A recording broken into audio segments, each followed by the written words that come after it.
Australia, which I think is in excess of 250,000 now. So people will find more sort of, people of their sort of interest in their region. For example, if somebody goes from Tamil Nadu, there are so many people from Tamil Nadu there, so they won't feel out of place right from day one, be it for their food. He can still get his idli, sambar and dosa in Australia, right? Yes. Okay, when you go out to meet students here in India, do you find it easy to actually get them to be interested to go to Australia? Do they need a lot of persuasion? No. In fact, there's a very strong interest from students here because they are very educated these days thanks to internet. Yes. They go on the internet and find out which are the best universities in the world, which are the best courses within those universities, and you also have alumni associations where students have studied and come back, and we use them very often to talk to people as to what the experiences have been. So there's a very strong interest.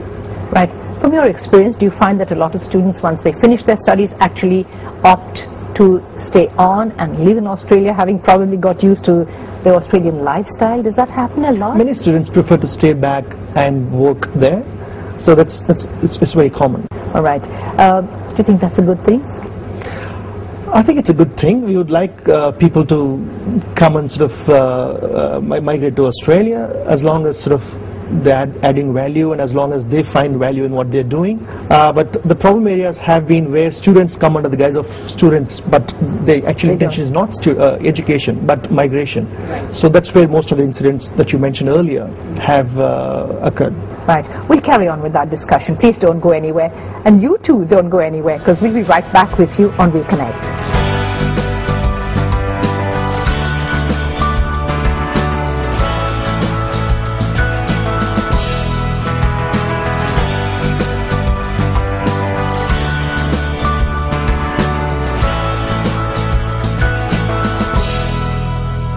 Welcome back to our program, We Connect. You were born and brought up in India, and then you come back to India representing the Australian government.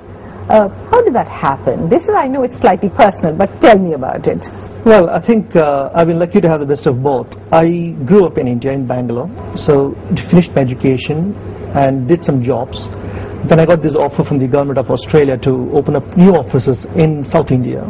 So I opened up the office in Chennai for the Australian Trade Commission. Then I opened another office in Bangalore and another one in Hyderabad. So I was the post manager for South India, then the manager South India. And during this process I also acquired my citizenship in Australia. I did some short-term posting in Canberra and also a few other places. So yeah, I've been here representing government at various forms and various sectors for the last 15 years. Right. But interesting actually to represent another government in the country of your birth, really, and in the area. Is it nice? I think it's been found that I'm enjoying it. Must work very well, I think. Yes. You don't waste your time and trying to understand new culture. You hit the ground running from day one. So. Yes, I would imagine that. But in terms of actually working, do you find it a distinct advantage to be actually doing that? I mean, let's talk about your work in South India. Let's talk about your work in Tamil Nadu.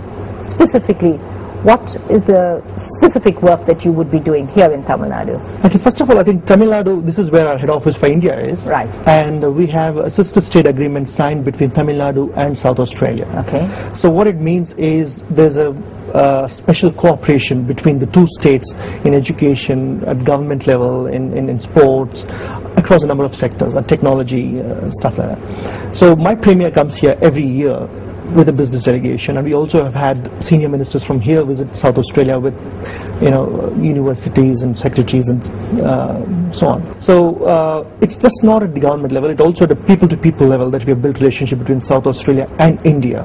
For example, we have a cricket series that's initiated between the Premier of South Australia 11 versus the Chief Minister of Tamil Nadu 11, where we have the Chief Minister or the Deputy Chief Minister of the day is a captain, and a few senior ministers of the government play for Tamil Nadu, a few senior business people, a few film stars, and a few actual cricketers like Krishnamacharya Srikanth or Sivaram Krishnan or Dinesh Karthik. From our side, my premier is the captain and the business delegation that comes here.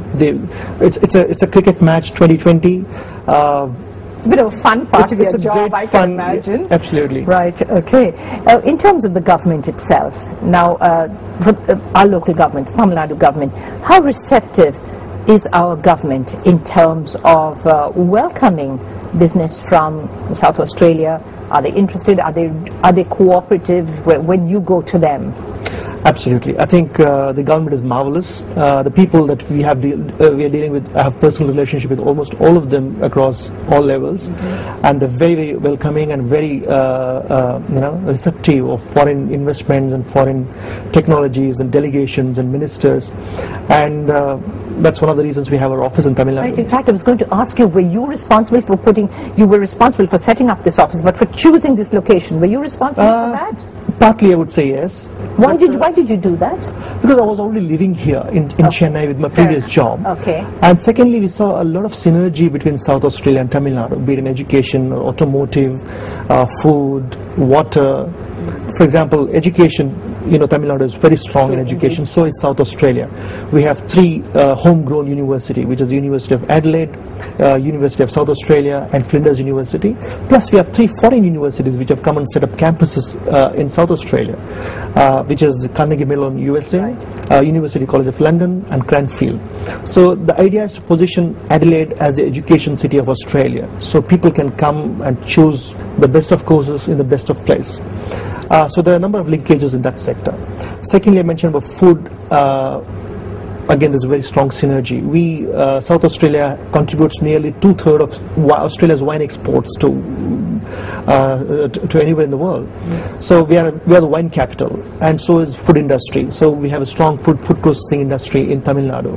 Automotive. I know Chennai is often called the Detroit of India. Auto capital of the country. Auto capital of the country. And South Australia also has a very strong auto base, both OEMs as well as auto ancillaries. Water. I know Tamil Nadu has a severe issue with water, and they're trying to come up with some new technologies. And South Australia is the driest state on the driest continent on earth. So we have some very serious issues with water, which meant we had to come up with some very innovative and smart technologies to use water, recycle, conserve, store. Desalination, stuff like that. Number of those things, which we are working with various companies here as well as the rest of India. Right. Karin, you talked about the government of Tamil Nadu being cooperative. Does this cooperation also extend to the fact that maybe the paperwork has been cut and all of the bureaucracy that takes place and that is associated with any government in our country? Have you found that has been eased up in a way for companies that want to set up here? I think so. We haven't had any problems at all in my experience of 15 years being here. Yeah, absolutely. I think whenever we get stuck, we go to the secretaries and the bureaucrats and the ministers. There's absolutely no problem. Right. So you do not need to actually get right up to the top, say to the chief minister's office. You don't need. Do you find that at the secretary level, they're cooperative? Yes. Having been here for this long, many of them are friends, and you go talk to them, and they're very friendly and very, as I said, they all are welcoming investments and technologies, and they're all pushing for, trade and economic development of the state. So it's in their interest as well. Right. From here on, tell me which is the one area, the one business area that you would actually want to focus more on? I think it'll be renewable energy.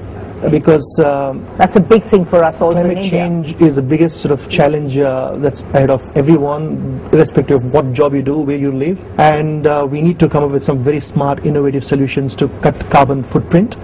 And I think that's where my state, South Australia, scores a lot of points, because we contribute nearly to half of Australia's solar grid connected power, 1/3 of wind power, almost 80 to 90% of geothermal energy. And my Premier, Honorable Mike Rann, he's seen as a leader at the global level in its fight against climate change. We have some legislations which are really path-breaking. We are looking at cutting down our carbon footprint significantly in the next 4 to 5 years. And a number of Indian companies are looking for those technologies to come back and implement in India, be it in solar energy or wind energy. Right. Finally, I'm going to ask you a final question here. We've talked about education, we've talked about business a lot. I can't let you go away without asking you about cultural ties between South Australia and India. How do you see those? I mean, is there a lot of movement in that area? I think ever since I took over this job, Jennifer, I have been mainly focusing on people-to-people relationships. Because I think it's very important. Trade, investment, everything will follow out of that. So what we've done is we've built those linkages at the government level, like I mentioned about the sister state agreement. Number 2, at the chamber-to-chamber level, business level. Number 3, also at cultural level. For example, the Rotary Club of Madras, a sister club agreement between Rotary Club of Madras here and Rotary Club of Prospect in South Australia.